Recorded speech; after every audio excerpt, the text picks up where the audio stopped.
So we're gonna attempt to stream today. What's going on with you guys? We're gonna attempt to stream today if the internet works right, you know what I'm saying, and everything like that.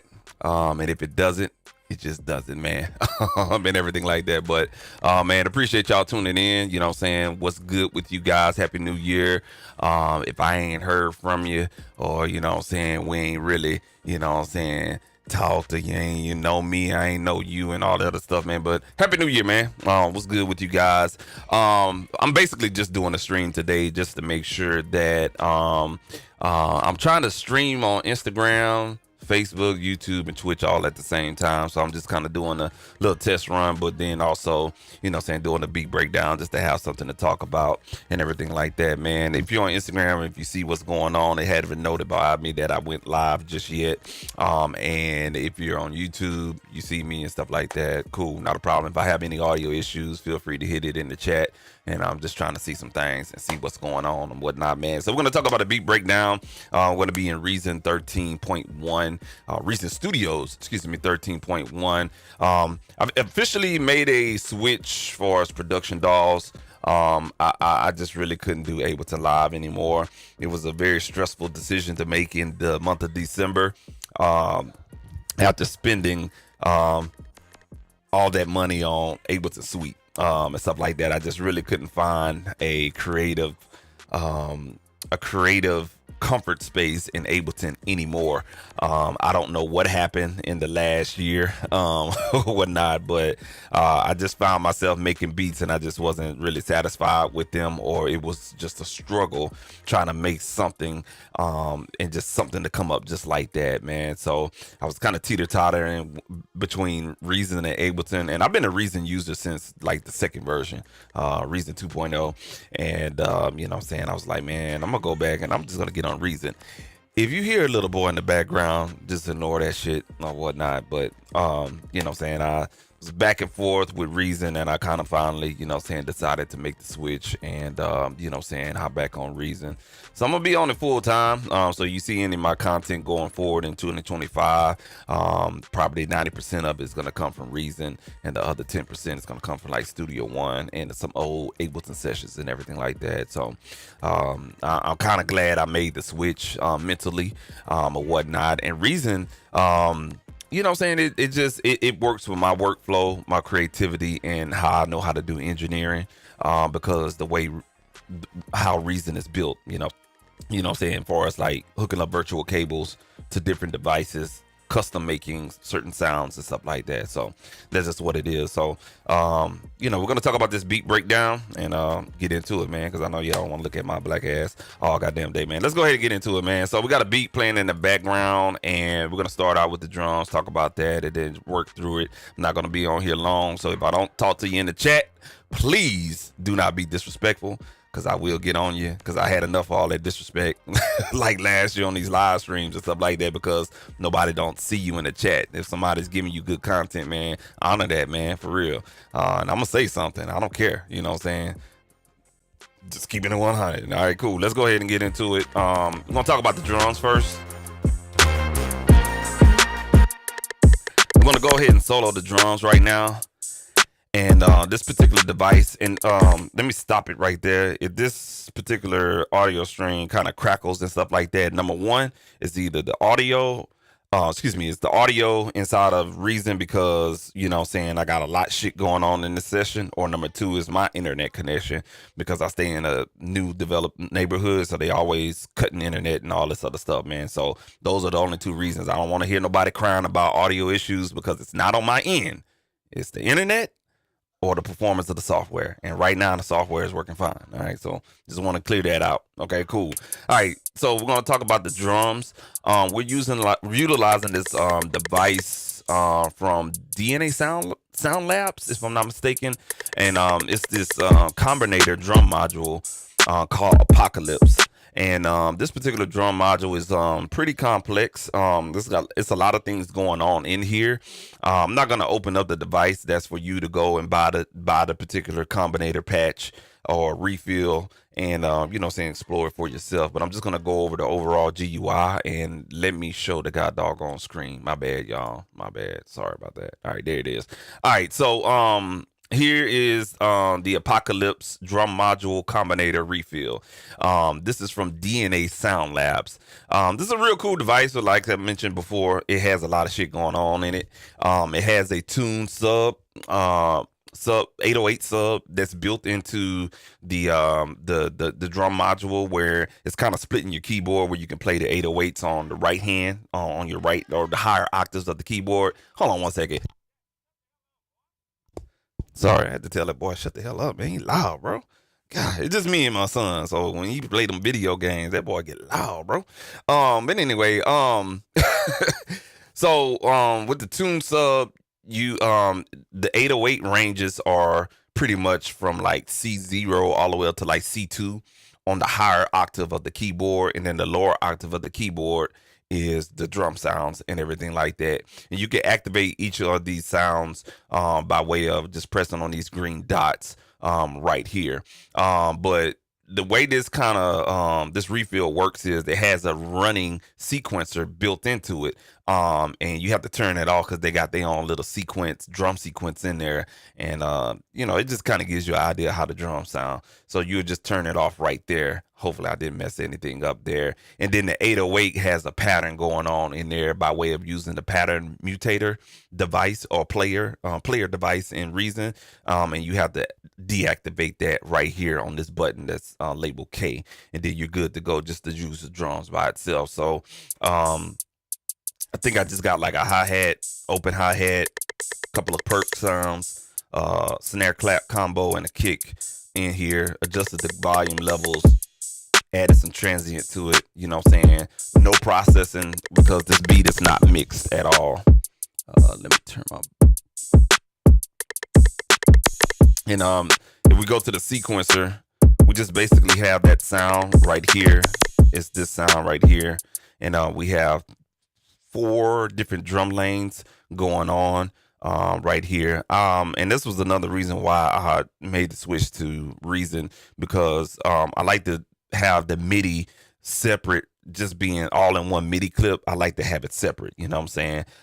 And I just really couldn't find a fluent way to do it in Ableton Live. Now there is a way to do it, but it's so fucking funky that I don't like it, you know what I'm saying? So doing it in Reason is a whole lot better because you have MIDI note lanes, and that's what these 4 situations are here. They're MIDI note lanes. So like I have my kick and clap combo on this bottom one here, and then this one right here would be like, another snare follow up, and then I have my hi-hats and my closed hi-hats and open hi-hats there. Then I come with the a ride or overhead cymbals or percussions on that one. So I have anywhere between 4 to 5 note lanes right there, or whatnot. Now another thing that I added in here was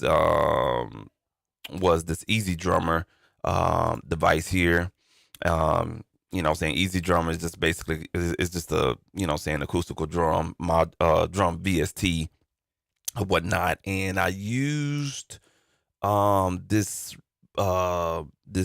easy pack drum pack called In the Pocket. They got some real cool drum sounds in here. It's not like rock drums, it's not pop drums, it's not funk or hip-hop centric.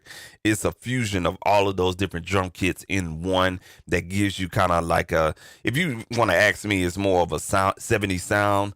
What's going on, everybody in the chat? How y'all doing? YouTube, what's going on? Los, what's good with you, my boy? But everybody that's in the pocket, you know what I'm saying? Far as like, just drums that's gonna give you a groovy feel, if that makes any sense. There's no genre specific drum sounds. It's just kind of like a groovy feel, and I'll use the In the Pocket sound pack or whatever, easy pack they call it, or whatever, in Easy Drum.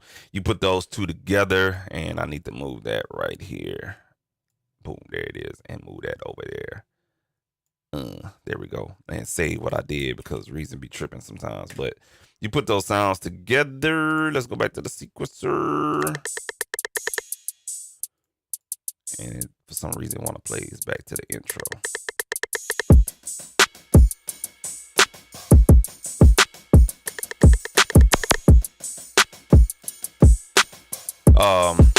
So you can just combine those together, and this is not mixed at all. And so really the acoustic drums by themselves,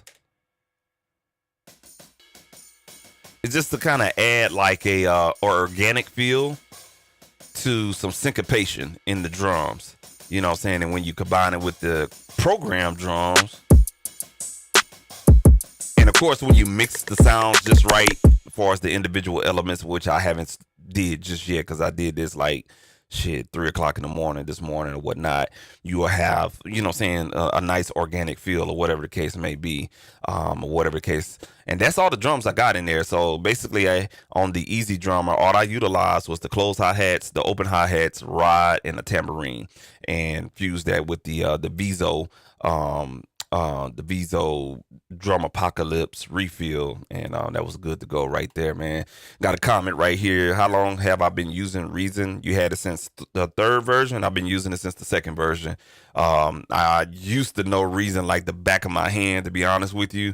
But the last time, God, I'm sorry, this camera just keeps wanting every time I use it's got hand gestures, so my bad. I apologize. Let me go ahead and set it. But yeah, I used Reason since 2.0, but I kind of left Reason alone in 2013, switched over to Ableton Live, been in Ableton Live environment since 2013. And you know what I'm saying, it's just kind of been a progressively steady decline in creating in Ableton Live because there's no visual aspect in Ableton Live for me. You know what I'm saying? You can't see your VSTs unless you actually put it on a track and pull it up as a plugin window. You know what I'm saying? You can't, you know what I'm saying? The browser is awesome. No discredit against Ableton Live. It's fucking awesome. You know what I'm saying? Workflow wise, I mean, it's awesome. But, you know what I'm saying, there comes a point as a producer, you have to kind of see what you're working with.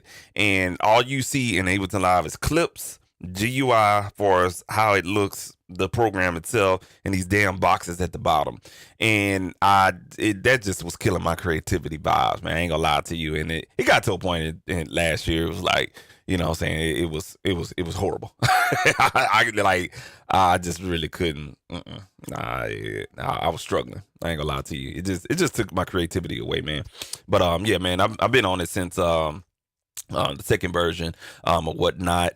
I'm on the Reason Studio subscription because I want every goddamn thing. Fuck it, give me everything. $20, not bad, man. To be honest with you, and everything like that. So yeah, man.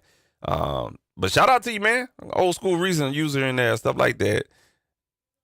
Nah, well, I mean, I ain't nice, bro. You know what I'm saying? There's definitely a lot of producers out there. I fit in my own lane because I'm 42, stuff like that. I consider myself old, but I have you know what I'm saying, I kind of figured it out. Like I have my own unique sound, and with any producer, you have to have your own unique sound. And I think I kind of got it figured out, or whatnot. And this is just a blend of, you know what I'm saying, the sound that I grew up with. My mom listened to Prince all day, every day. You know what I'm saying, I'm from Louisiana, so Southern Soul has always been in the mix. Blues has always been in the mix. And then, you know what I'm saying, you know, listening to 90s, you know what I'm saying, rap.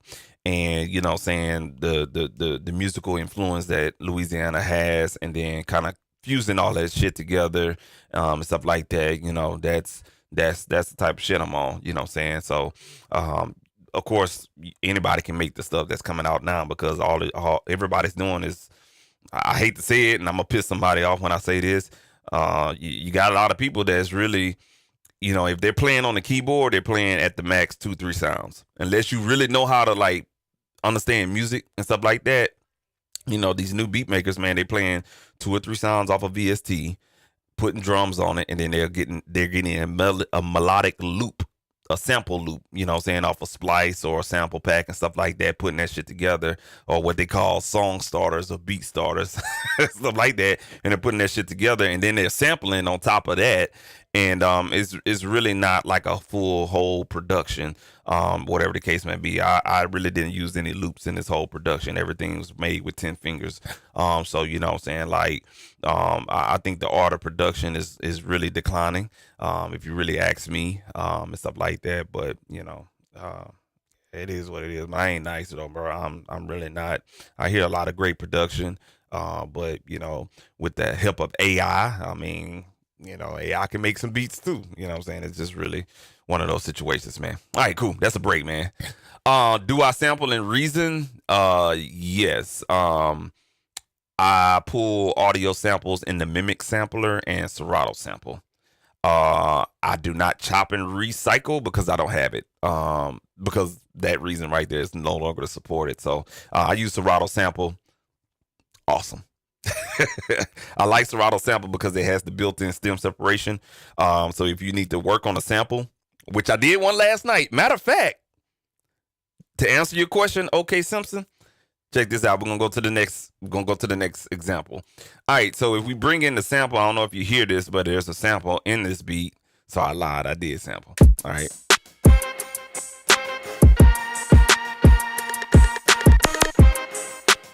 So I took this so it was a sample I found on YouTube. You know what I'm saying? I do my thug thizzle and everything like that. I don't know why I got all this random shit in here. But I took the sample and you know what I'm saying, with the use of stem separation in Serato sample, I took out the drums with that algorithm. I did not cut up the vocal part. I used only the intro and everything like that. And you know what I'm saying, just, you know what I'm saying, did that right there. Just taking out the drums part really kind of helped me to really get the sound that, you know what I'm saying, I was looking for as like filtering and everything like that. I used this new plugin from Air.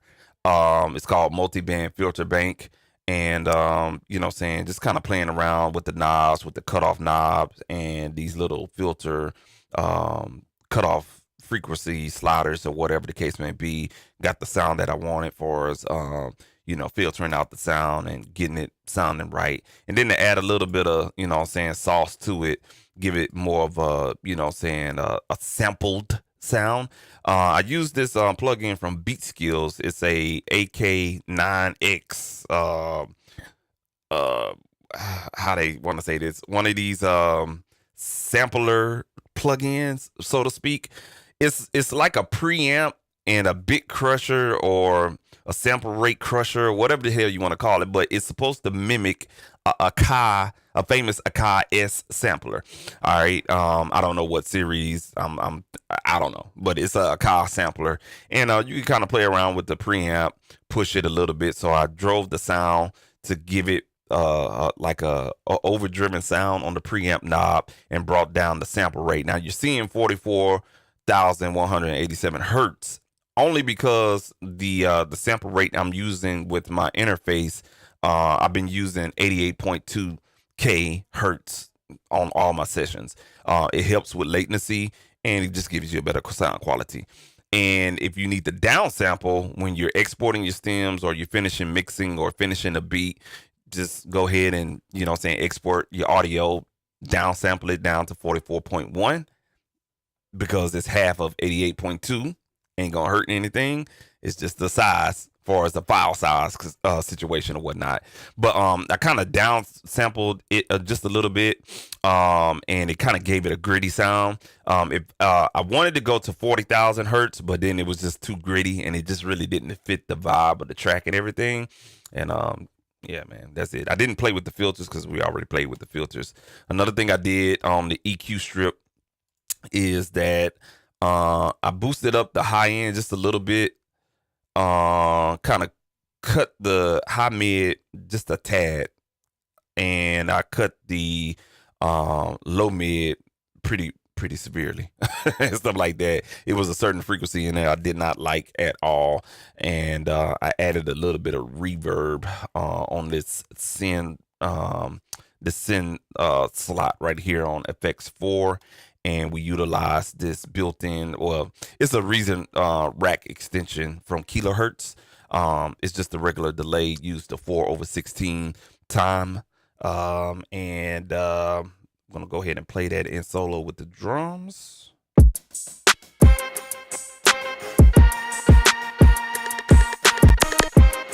And you can look at the EQ curve, EQ spectrum. You can see where we cut the mids right here. Oh, I actually boosted. Oh, yeah, I did say that. We boosted the high end just a little bit. It was a little bit of something with those trumpets or the horns in that sample I wanted to kind of bring up, and it was right there in that frequency range. And if we was to turn the EQ off,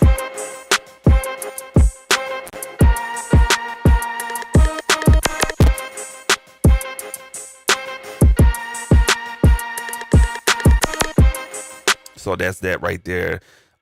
If we was to take the delay off, I didn't want to add reverb because I want to say reverb for the mixing. You know what I'm saying? I don't like adding too much reverb to production, because when you get into mixing, you may have too much reverb on that particular sound, and you can't take that away because you committed that to your stem audio, you know what I'm saying, or your stems and everything like that. So I use delay as much as I possibly can to make up for reverb and to add space to the sound and everything like that. Now, if we was to take the doggone delay off, you will hear there's gonna be gaps in the audio when I'm playing the samples and through Serato sample.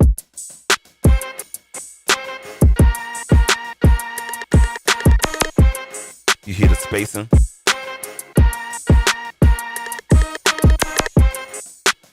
All right, I'm gonna go ahead and add the delay back in on this next go round.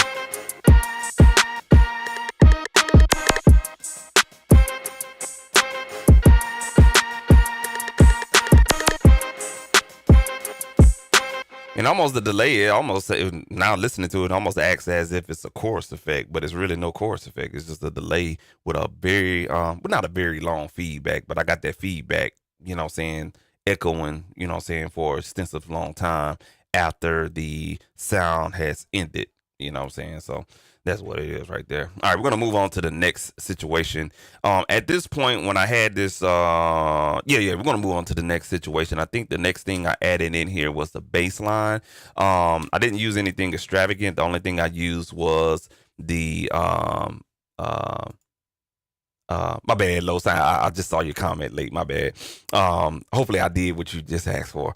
But what I used in this particular bass line was the built-in synthesizer in Reason. It's called Monotone.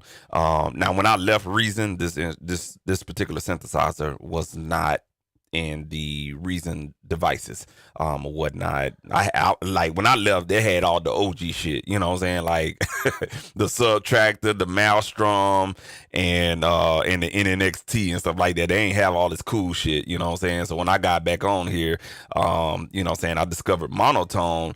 And funny about the Monotone, man, I recognize so many beats with using this bass synthesizer. A lot of hit records here in the Houston area. A lot of producers in the Houston area that's well known. I've recognized some songs that utilize some of these bass sounds, and I was playing through a lot of patches one day, and I was like, damn, I'd heard this patch before or something like it. But the Monotone is a real good bass synthesizer, and you know what I'm saying, you can really get like that West Coast sound, that funk sound, that 3-6 Mafia bass type sound, you know what I'm saying. It's really like an R&B bass synth, funk, soul, neo soul, R&B.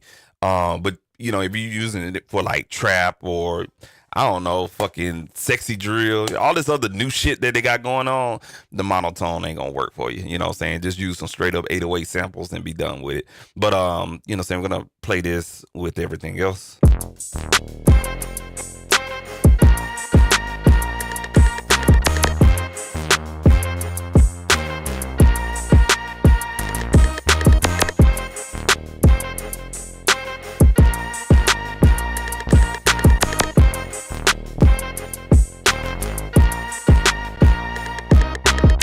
I'm gonna stop it right there because if you can see on the sequencer window, I use 3 note lanes on here. So the verses, they have 2 different playings or 2 different MIDI patterns. I kind of just switched it up a little bit, made the notes a little bit longer, just to kind of give it a more of a riding type of groove. And then when I went to the hook, or the original bass line I came up with was more rhythmic. It was more bouncy and stuff like that. So I'm gonna play the tail end of the verse here.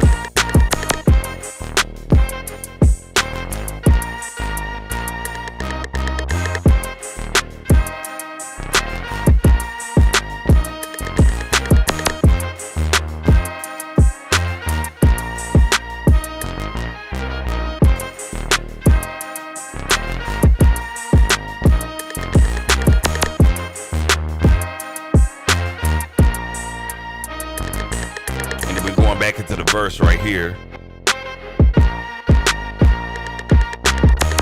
You see how I was kind of changing it up, and that's been kind of growth for me with production. You know what I'm saying? Like shit, 10 years ago, I just had the same bass line throughout the whole motherfucking track. But you know what I'm saying? Just kind of changing my production, just knowing that okay, in certain parts it just doesn't fit with what you got going on in the hook, and vice versa with the verse, and sometimes with the intro, outro, or a little breakdown, you have to change that shit up, man, or whatnot. So we kind of changed it up. We got three different bass parts in there, or whatnot. Now from this part right here, with all those sounds that you just heard, I was at a point where I was like, okay, I was kind of stuck. So shout out to my boy Los, you know what I'm saying? I know he on right now. And, you know, in some of my previous live streams, I remember one time he was like, I think I was doing a live stream and I was struggling with trying to come up with something else. And I had said like, man, I want to hum it, but I don't want to hum it. He was like, hum it.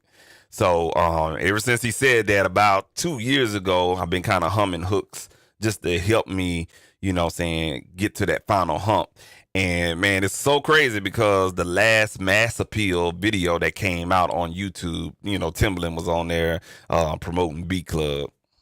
I'm just saying that's whack as hell, but you know what I'm saying, Timbaland does it. I know Manny Fresh does it, you know what I'm saying. A lot of producers do that. We'll hum something in our head because we have what we have in our head. That's kind of like how beats go and stuff like that. So I hum something just recorded in the Reason, and man, let me say this. Last time I tried to record audio in Reason, it was difficult. And that was kind of like, you know, when I left in 2013, because they just really didn't have it down pat. They got it down pat this time. So I recorded a little piece in the hook, and it kind of helped me get over the hump and move on to the next stuff. So I'm gonna go ahead and add that into what we are working with, right, or checking out right now.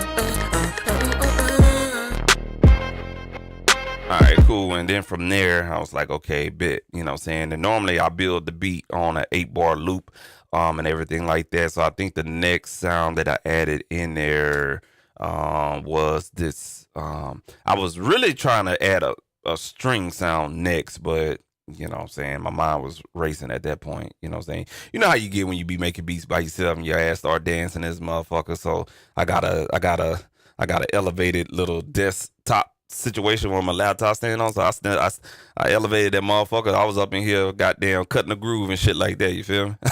So I was at that point right there. So I needed something to kind of like have like a at this point I needed something to kind of like be underneath of what we got so far.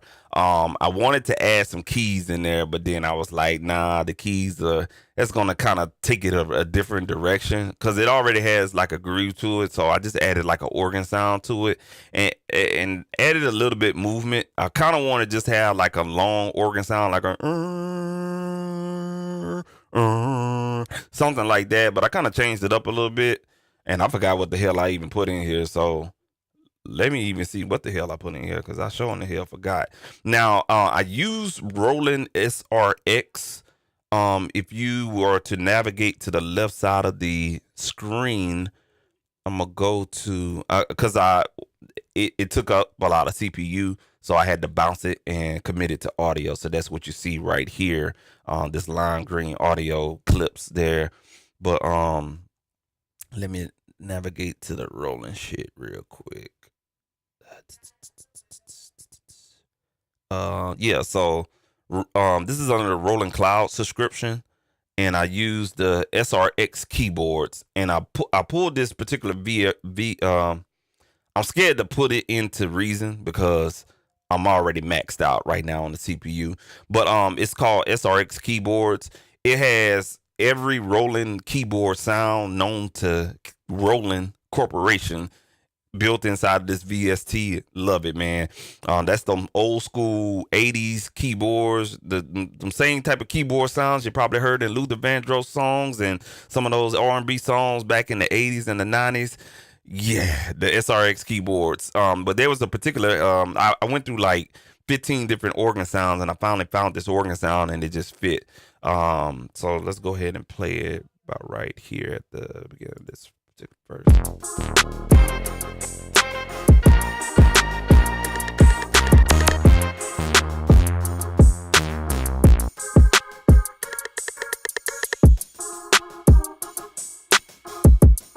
Just kind of had it bounce into the track a little bit. Then you add the bass in there.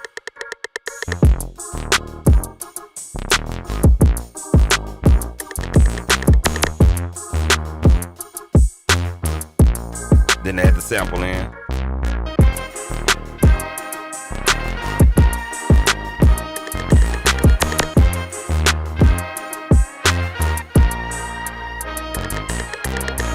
And this was real hard trying to add this organ sound in there because so I really been kind of studying funk. There's a old school cat on YouTube, heavyset guy, light skin, and he teach how to make funk music production. He out there in California. I don't know where at. I think somewhere in the Bay Area. And man, he's funny because when he teaching how to make funk music production, he be getting in there. He be like, you got to get the one with the two. You can't do the one with the two. You feel me? But I love the way he explained it. But he said like everything has to have a spacing in there. So with every gap in the audio, you have to fill it in with a different instrument, but still have that groove, like with the bum bum bum bum bum bum bum bum bum bum bum bum bum. And he was kind of explaining it like that. It has to have that downbeat. It has to kind of slap.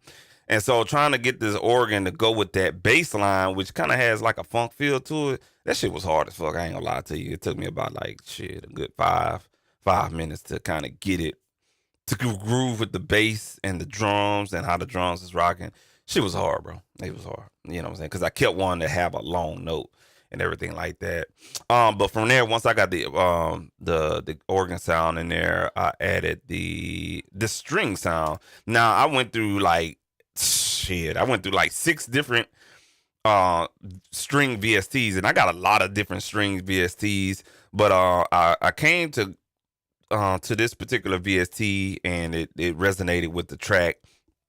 And this is Tune Maker. It is a VST rumpler that I got from producer. What is it? Producer Sounds or producershops.com or something like that. I forget what. I think it's Producer Sounds or Producer Shops or something like that. But it's a website where they sell like sample packs and VSTs or whatever the case may be. But it's called Tune Maker, man. It's like I think I got this on sale for like $10. You know what I'm saying? Ain't got that many sounds in it. You know what I'm saying? Just some sounds. You know what I'm saying? It's just something, whatnot. But they had a particular sound, a string sound in here that actually worked really, really well with the track. And without me having to pull up some massive CPU extensive VST, and we just kind of added that in there. We didn't do too much adding it into the production. I definitely got 2 different parts. I got a long part just playing 2 notes, and then I got like a part that rides with the hook and everything. So let's play it from this verse going into the verse part, and then we'll play it from the hook. What the fuck?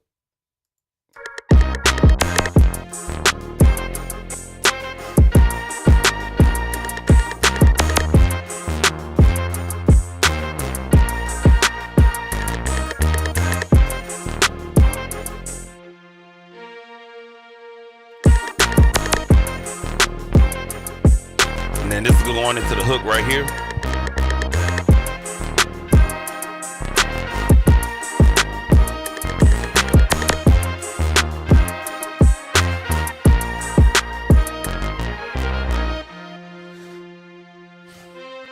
I'm gonna explain what I did with this hook.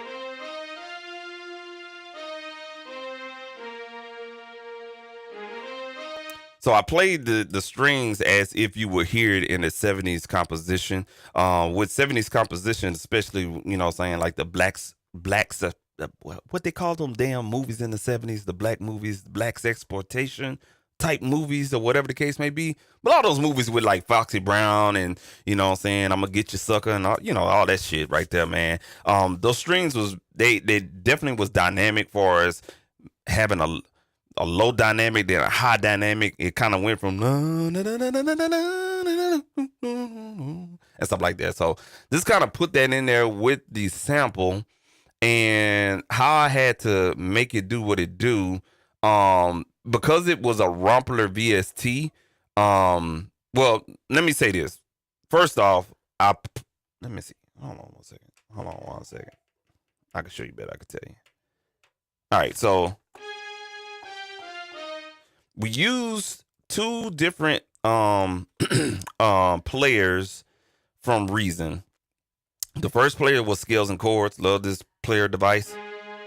And all I did was select the octave up button. I turned down all the chord notes and everything like that. So we have 0 inversions and we're only playing one note for us what it's going to play. So no chords being played. You got to make sure whatever key the song is in or your session is in, you got to key that in to the scales and chords. Otherwise, it's going to be all fucked up. But you got to make sure that you play the right key, or should I say program the right key in this player.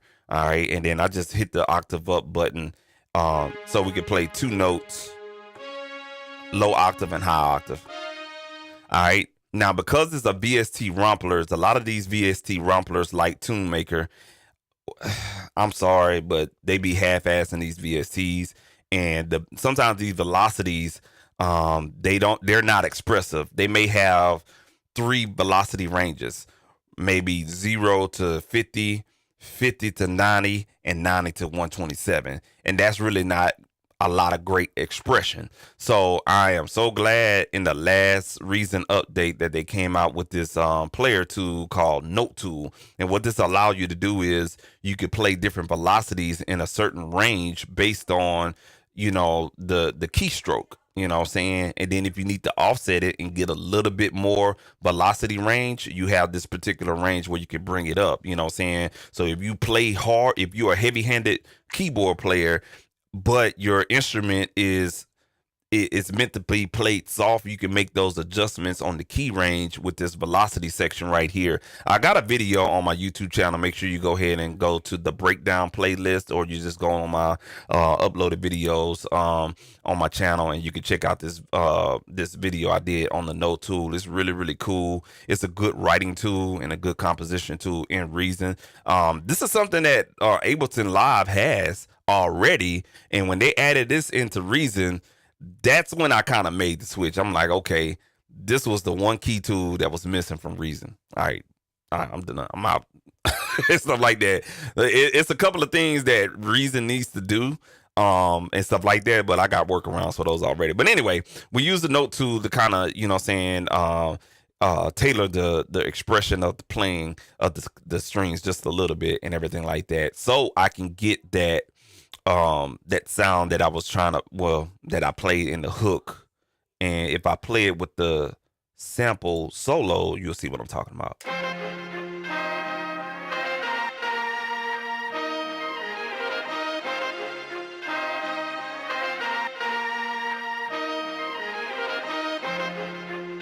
So when I mix this and make that string sound like it's a part of the sample, far as like doing some EQing and stuff like that, it's gonna sound like one sample.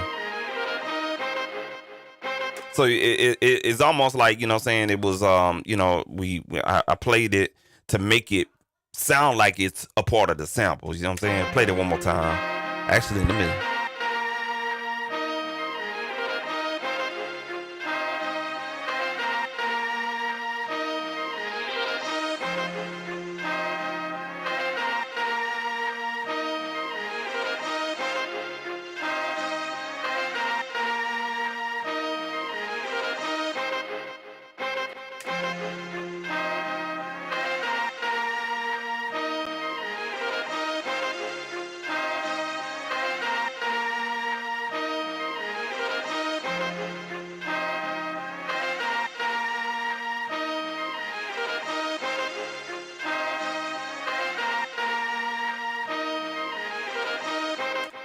It'll take a little bit of a while for me to kind of EQ it in there, but that was just a little quick EQ move or whatever.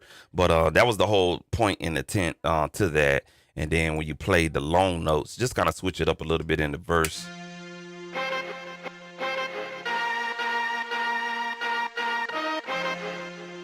Which is a different, this is a different sample cut.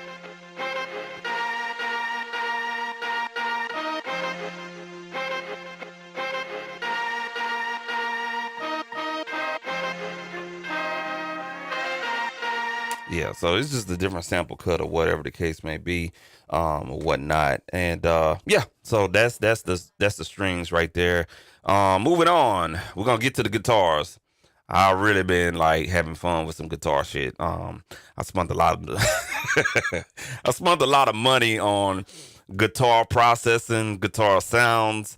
Because I'm really gonna start including that into my 2025 music production, and I finally got it to where I want it, and it works fluently with what I'm trying to do. So I don't know if you guys follow IK Multimedia, but they really been running a lot of sales during the holidays, and they're probably gonna stop that right now. But if you ain't had a chance to pick up Sample Tank, the whole Sample Tank 4 Max version, and this kind of scares me because hopefully they're not coming out with a Sample Tank 5, but this, man, Sample Tank has over 600 something gigs worth of sounds, bro, and they're all good. It's scary good. Some of the sounds, they sound a little bit outdated, and everything like that. And I ain't gonna say outdated, but you know what I'm saying, some of the sounds, what the fuck, hold on one second, let me resize this GUI. That's another issue with Reason, the GUI scaling. They need to tighten that up. But well, damn. Okay, all right, cool. There we go. So I used let's see if we can thumb down. Well, I thought I had. Hold on, y'all. Oh, I don't have it solo. So we used the acoustic guitar on this next guitar. The guitar part in this track right here. We almost finished too. I'm sorry, y'all. I ain't gonna be long on here because I got shit to do. But we utilized this acoustic guitar part. It was some type of sound called. It was a patch in the mini. I think it's over like close to 200 different patches in here as far as guitar patches. But this was called Jazz Moist. Jazz Moist, I guess. I don't know. But it's an acoustic pad. So when you press on the key,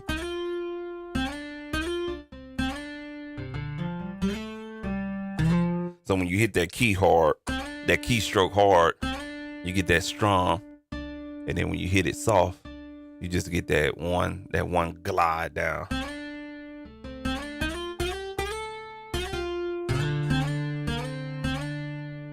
Or you could do the key T-Pain, whatever the notes is, that T-Pain, I'm in love with a stripper. But the way we had to kind of pull this out a little bit was I had to adjust the delay. The delay was like on some type of, I don't know, weird timing or whatever, and it just didn't sync with the session time and everything. So I had to get the delay right. And if you hear it very softly, you can hear the delay, but I didn't want it to be so overpowering and everything like that. So I got it down at like 8% on the dry wet mix knob. I turned the reverb off. Didn't really need that shit, man. I hate reverb on sounds now, and everything like that. But the part that we have it playing in here, it just has one simple part. Kind of different in the verses and the hook. So we're gonna play it right here.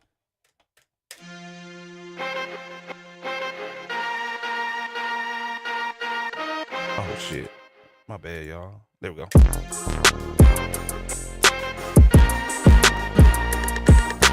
Now you probably barely hear it because it's supposed to be low.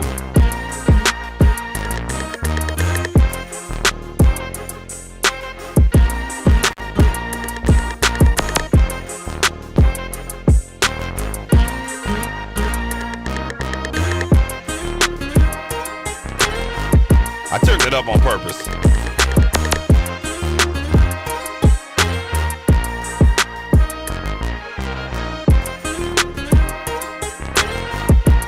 So just kind of got like a little nice groove to it. I'm gonna bring it back down to where I had it at, and then we'll play it in the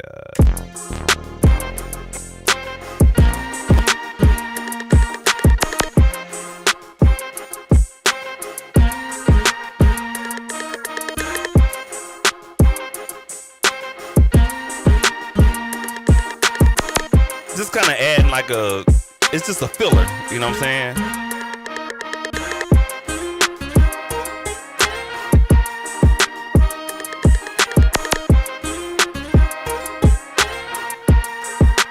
And that's the part right there. I started knocking shit down in here last night or whatever the case may be, making all kind of noise. All right, cool. So the next guitar part I added in here was the ample guitars. I'm not gonna pull up the GUI, but it was the ample guitar TC, which is the Telecaster, and I love the Telecaster and the Stratocaster guitars. Some semi-hollow guitars I'll use, but it just depends on what track you're using or whatever the case may be. I kind of wanted to have a little bluesy sound to it, so I pull up a Telecaster. So that's what I've been kind of like learning, like what right guitars needs to be used in a production. Most Stratocaster guitars, they can be used as lead guitars or rhythmic guitars. Some Telecasters can be used as rhythmic cuts, or you know what I'm saying, kind of like a syncopated rhythmic type of part. And some type of lead parts, just depending on the production. And then a semi-hollow body is just kind of like jazzy. It's just that groovy guitar that kind of, it just connects all the dots. But we use the Telecaster just to kind of add a rhythmic, syncopated groove to everything else or whatnot. If we were to go down and, saying that's that guitar right there, the ample guitar Telecaster.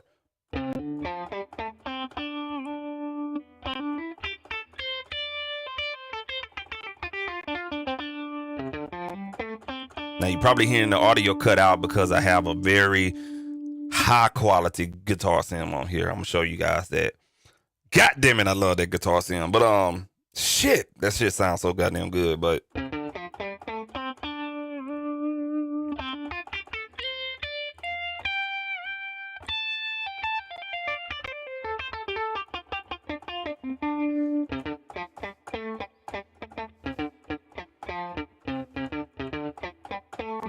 see what I'm saying? You get the idea of it, right?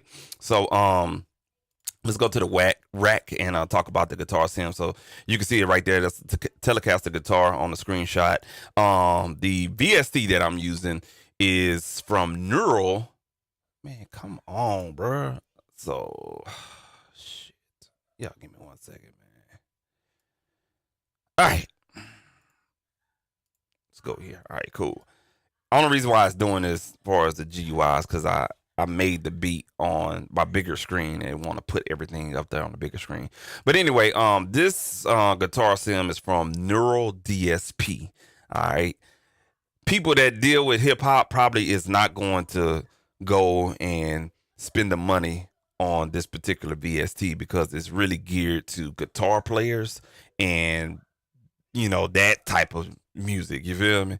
But if you know what you're doing and you want to make your guitar sound not like a real guitar, it would never happen that way. You actually have to have the real thing. But in, in your productions and stuff like that, if you really want like the closest sound tone, we're talking tone. We're not talking playing. We're not talking sound.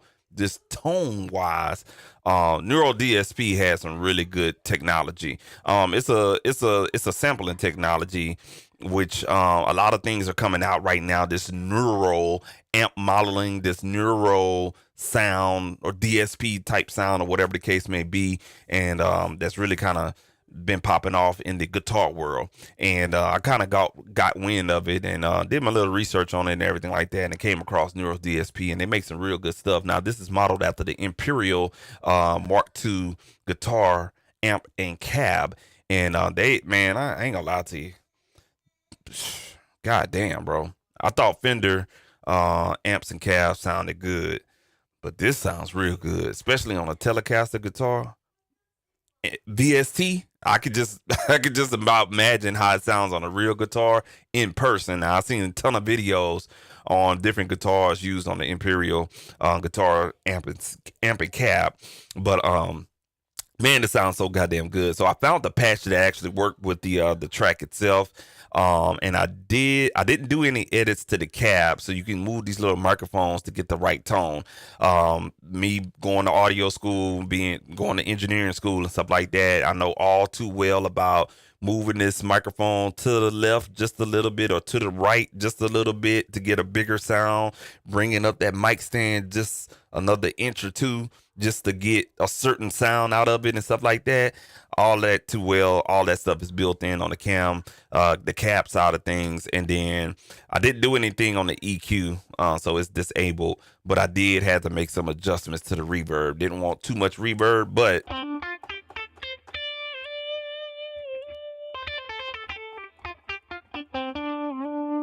you gotta have some reverb on there just to give it a little bit of space, because if we turn this off, you don't want it to be dry.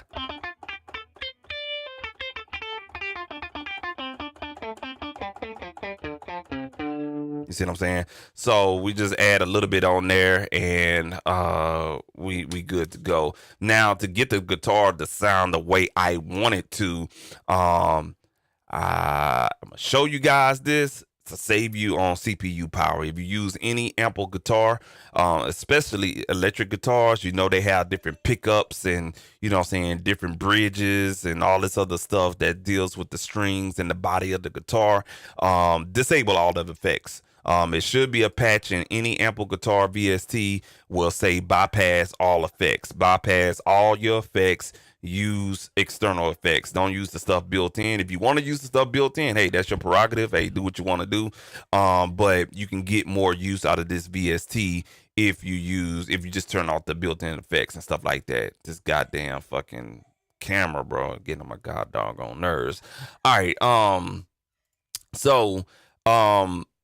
What you have to do is this icon right here next to the preset browser, right? And what you have to do is, and I'm looking at the time, I gotta hurry up. You could choose between a bridge pickup or a neck pickup, if I'm saying the right terminology. But I chose the bridge because it was a little bit more short for us to playing, and I don't want to change it because this computer may go crazy or whatnot. But I chose the bridge because it has a shorter pickup.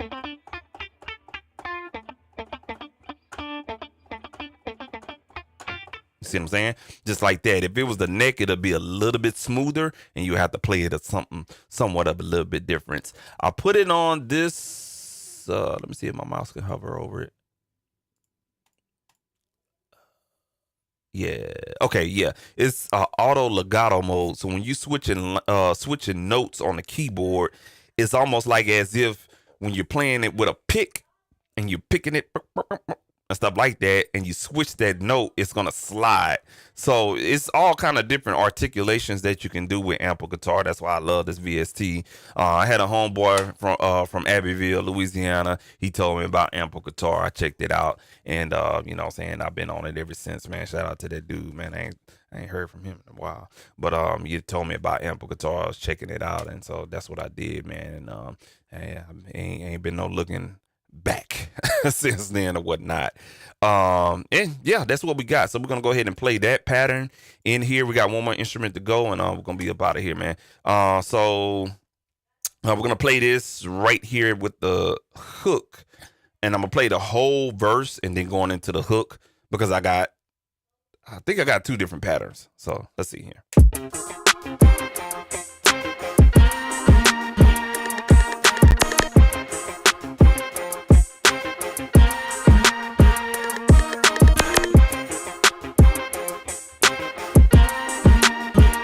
I'm gonna repeat this part right here because I want you guys to hear what I did with the guitars.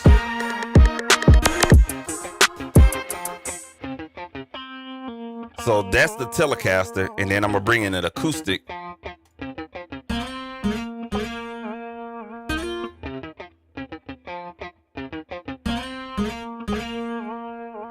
So they kind of playing together, but they got their own.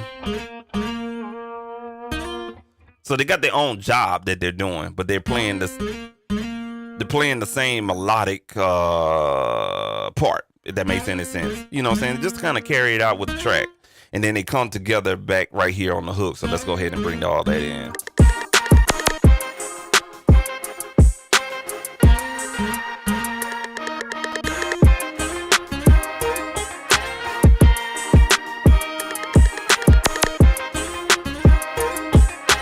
I'm gonna let you guys hear that in the hook because it's different.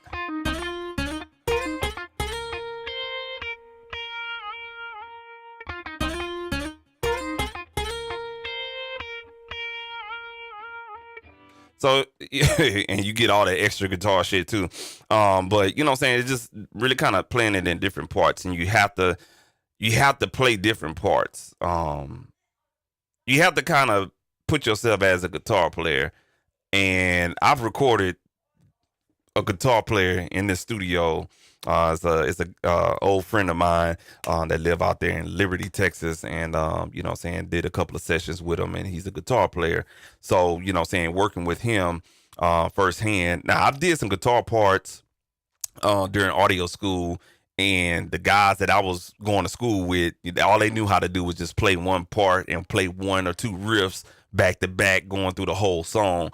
And with him, you know what I'm saying, we worked on different parts for different songs for his song. And he was into Southern Soul music and everything like that. So he wanted me to record some guitar parts for him. And so he kind of showed me how he recorded as if he was a beat maker, because he had asked me, like, how do you make beats? I kind of showed him, 4-bar, 8-bar parts. That's how it's kind of worked, 16-bar parts and stuff. So he developed his way of recording guitar, but he just didn't have the sounds and the equipment. So we got together, collaborated, and he kind of showed me how he played different parts to it and everything like that. Because I was always under the impression that guitar player, they get in the session, they record everything through as if a session guitarist probably would. They'll record the whole parts through. They just kind of thumb it out when they're ready, hit play, record the whole goddamn song or whatever.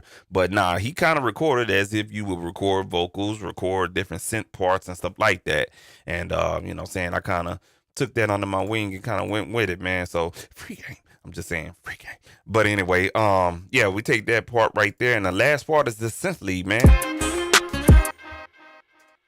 This synth lead right here was a synthesizer that I had been having for a minute, and goddamn it, hell, I forgot I even had it. But it is from Traction. Yeah, it's, god damn it. I'm sorry, y'all. These damn GUIs, they keep resetting onto my bigger screen. Different resolution screens. Yeah, sorry about that, y'all. Shorten this up. Yeah, there we go. All right, cool. So this is from no, I'm sorry, yeah, Traction. I think it's Traction. It's called Digital One. I forget what synthesizer this is mimicking. I want to say it's a Prophet. No, not a Prophet. Shoot, it's a vectorial synthesis. It's vectorial synthesis. But there is a specific synthesizer that it's mimicking, because it has this XY pad on here and everything like that. I forget what it is, but it's vectorial synthesis. That's the type of synthesis it is. That makes any sense, because there's different type of synthesis. You got subtractive, you got granular. This is vectorial. I think I'm saying it right. But anyway, man, I found the fucking lead sound in here, and it just fit with the track. At this point, I was tired. It was about 3 a.m, and I just wanted to end it off. So I just kind of put a couple of lead sounds in here and on the hook and the intro, just to kind of give it a little dynamic feel going into the track, and that was it right there. So let's go ahead and play.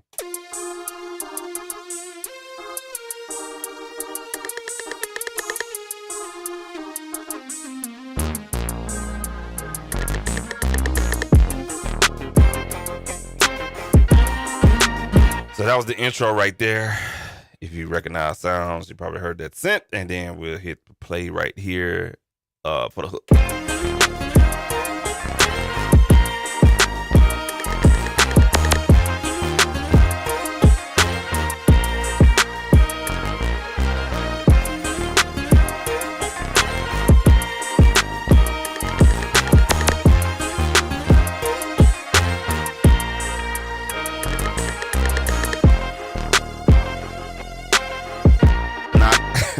Now I got that. What's up, my boy? I'm live streaming, dog. What's up? After I take a bath, I can make a video now. Yeah, we gotta shoot you some content. So my so my son he want to do YouTube for 2025 and everything like that. So we're gonna be working on his YouTube channel. We already got it started. That we just need to shoot the content. But he want to live stream. And I'm like, nah, bro, you can't live stream because you ain't got your numbers up there yet, stuff like that. So he can only upload 15-minute videos until he can build his numbers up, and they give him live stream access on his YouTube channel. That shit funny as hell, bro. These kids, man, they be looking at what you be doing, and then they want to do it. Funny as hell, bro. But yeah, so with this particular lead sound, it's real cool because the mod will really kind of set it off.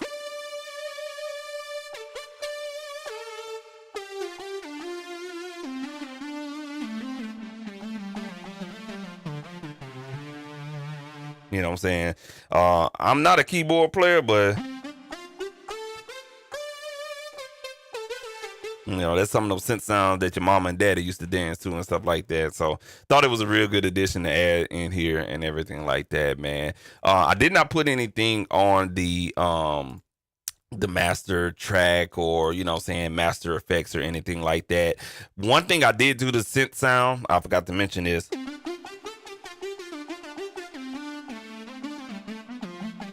it really wasn't staccato enough for me. So a trick that I like to use on synths is adding a transient VST to it. It don't matter what transient VST to it, just something that can add some type of attack to it. No matter what it is, you got a whole bunch of them out there. SPL, the SPL brand is called SPL Designer. You can use one from Kilohertz. Air has one. I think Soft Tube has one. Believe it or not, Reason need to have one, but I use this one from Air. I just picked something because I was tired, bro. So it did the job. It added a little bit of punch to it, and everything like that. And then when I turn it off, you see how soft it is on the attack.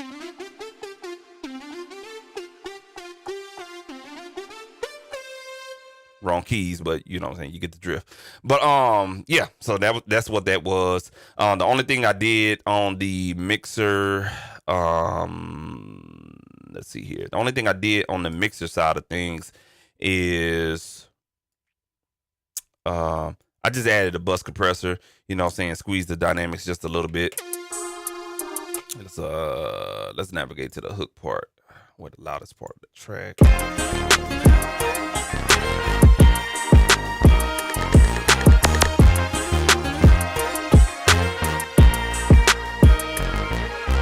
So just basically kind of squeezing the dynamics together just a little bit. Just adding a little bit of punch. But it's really not needed because I'm probably more than likely going to be mixing this in another DAW with some vocals and stuff like that. So it's just really for jamming purposes and everything like that. I've learned, and the good thing about Reason Studios is you can stem everything out now, because they didn't have that shit when I was using it. They didn't have the bounce in place or the bounce out stems and stuff like that. You basically had to solo each one or do something real funky. So we just got that engaged. Now what I will show you guys is my favorite function, man. I ain't gonna even lie to you, is the bounce in place function. I mean, I'm not gonna do it right now, but basically you select the clips, you right click, and you go to bounce in place or shift B, and these clips is not going to take the empty parts and just make that straight audio. No, it's just going to, you select the clips instead of, and what I used to do was I'll go to file, I'll go to bounce mixer channels, I'll select that track, then go to loop what I want and all that other shit. And then I watch somebody's video and they kept saying bounce in place, bounce in place. And so I was like, man, fuck all that. All that goddamn choosing the damn loop, making sure you got the right sample rate, checking off this shit. Man, I just highlight the clips. And let's say this one, for example. No, I'm not going to show you. But you just highlight all these clips right here. And what Reason is going to do, you hit bounce in place. and it's going to render just the audio pertaining to the clip or whatnot. And I just think that's so god doggone cool. I'm just gonna do it for shits and giggles. And hopefully I don't fuck this damn live stream up. But you just hit Shift B, highlight your clips, hit Shift B, and you can see here it's just exporting there. It's gonna jump over here. And that's all the extra sounds. So that little extra part that it's doing at the end of the clip, that's all the reverb tail or delay tail or every ounce of sound until it goes to infinity, zero, no more sound. It's going to render all of that audio into an audio clip. And I just think that's so efficient. And each clip that you have in here is going to bounce it down. So no matter what you have in here underneath it, and you can see I got some overlapping clips in here. Hopefully it doesn't bounce that. And it doesn't. Cool. Not a problem. You can see right here, that's where the audio stops right before measure 65. I think that shit is awesome, to be honest with you. That's just me. I'm just the nerd in me. Say what you want to say. But that's the nerd in me. And then the cool part about this is I talked about that in my last video. My last video that I had talking about guitar parts. The cool part about this particular process is that, let's say for instance, I wanted to make another lead sound, or I wanted to use a different type of synth patch within that same instrument. Because we're bouncing in place, it's going to commit all of this stuff into audio on a separate track. I could delete these clips, use that same instrument, and you can see how you can stack sounds using the same instruments. No matter if you want to use the same instrument and create a bass line, a synth line, use some bells, use some pads, all with the same instrument, this particular process will allow you to do so. And as we keep on talking, I had some overlapping clips underneath here, and that's what it's rendering. So that's my fault. You know what I'm saying? So this should be the last of it right here. You'll see that audio track pop up down there. And basically what you want to do is, if you don't need that, excuse me, I'm sorry, y'all. Excuse me. If you don't need that synth, basically what you'll do, you can go here, you can go there, or you can go in the rack window, right click on that particular VST with the muted clips, cut tracking devices, and you ain't got to worry about that shit no more. You just save another percentage on your CPU power in the session. And it's got the same sound, the same level, and everything like that. Now you have the power to turn that audio clip up if you want to, transpose it however you want to do it with these sequencer tools at the top right here, but that's your prerogative. Or you can go up here on the mixer window, turn up the gain right there. It's whatever the fuck you want to do, man. But you committed that particular track or sound into audio within reason, and good to go. So yeah, that's it, man. That's it, man. So yeah, we're gonna go ahead and get up out of here, and appreciate y'all tuning in or whatnot. Got some things to do. I got a photo shoot to go shoot, man. So I gotta go get my cameras prepared, my flash, make sure I got all my batteries and stuff like that, man. If you found this video useful, feel free to like the video on YouTube, subscribe on YouTube if you're watching from Instagram. Appreciate y'all. I'm gonna be honest with you. I be on Instagram 5 minutes max and I'm out of there. 10 minutes max, I'm out of there, man. I just don't find Instagram useful for what I'm trying to do. So if you're on Instagram, you want to see everything that I'm doing, I got it on and popping over there on my YouTube channel. I kind of wanted to build that up and stuff like that because everything else is, you know what I'm saying, you got to have one content and you got to distribute it on 5 different platforms, which is stupid as hell. But the central hub of my content is for YouTube. So Instagram, I apologize, but we're going to get better. So, you know what I'm saying, like I said, but if you want to follow me, I'm on YouTube, man. So make sure you go follow me. Super Mario JCS. That's my YouTube handle on YouTube and everything like that, man. Until next time, man. Y'all be cool out there, man. Y'all enjoy y'all weekend. Stay creative. Keep your head on the swivel, man. And Happy New Year to everybody. And we're going to go ahead and get up out of here, man. Shout out to everybody out there staying creative and stuff like that. Don't let nothing kill your vibe. Keep doing what you're doing. And yes, sir. Catch y'all next time, man. Peace.